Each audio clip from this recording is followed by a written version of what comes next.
Morning guys. ఈరోజు ఫామ్లో పసుపు పెడుతున్నాము అండ్ 2026 జూన్ 22కి. సో మొన్నటి వరకు తిరుపతి ప్రోగ్రాంలో ఉండే అనమాట నేను, అందుకే కొంచెం డిలే అయ్యింది. యాక్చువల్గా చాలా హీట్ కూడా ఉంది కదా, సో మా బోర్లో ఇప్పుడే వాటర్ కూడా వస్తున్నాయి మంచిగా, కొంచెం సఫిషియెంట్గా వస్తున్నాయి అనమాట. లైట్గా వస్తూ వెళ్తూ ఉండేవి కానీ ఇప్పుడు కొంచెం సఫిషియెంట్గా వస్తున్నాయి. అందుకే బెడ్స్ వేయించేసాను నిన్న, బెడ్స్ వేయించేసి పసుపు పెట్టిస్తున్నా పార్లర్గా. అలాగే ఆకుకూరలు కూడా మనం మల్టీ లేయర్ వేస్తాం కాబట్టి ఆకుకూరలు కూడా పెట్టించేస్తున్నాం. పసుపు పెడుతున్నాము. ఇది వచ్చేసి ప్రగతి వెరైటీ మనం పెట్టేది. సో ఈ కొంచెం అని కాదు, ఇంకా ఉందన్నమాట.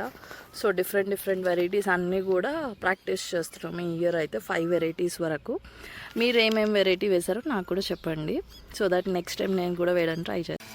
మనం లాస్ట్ 8 years నుంచి ప్రకృతి వ్యవసాయం పైన ప్రాక్టీస్ అనేది చేస్తున్నాం. Subhash Palekar method and natural farming మెథడ్స్లో, మా గ్రాండ్ పేరెంట్స్ చెప్పిన మెథడ్స్లో కూడా. సో ఇది 4th year మనం హైదరాబాద్లో ప్రాక్టీస్ చేయడం అనేది. సో మనం హైదరాబాద్లో లాస్ట్ 2 years నుంచి పసుపు వెరైటీస్ అనేవి పెడుతున్నాము. ఈసారి వైడ్ రేంజ్లో పెడుతున్నాం అనమాట. లాస్ట్ ఇయర్ లిమిటెడ్గా పెట్టాము అండ్ అది కంప్లీట్గా మనము సీడింగ్ కోసము అట్ ద సేమ్ టైం మనకి బాగా తెలిసిన వాళ్ళకి ఇవ్వడానికి సరిపోయింది. అండ్ ఈసారి మంచిగా పెట్టాము. మిడ్ రేంజ్ ఆఫ్ వాటర్ కూడా, సోర్స్ కూడా బాగుంది. డ్రిప్ సిస్టమ్ పెట్టాము అండ్ అందరికీ కూడా ఫామ్ విజిట్ అనేది ఉందన్నమాట.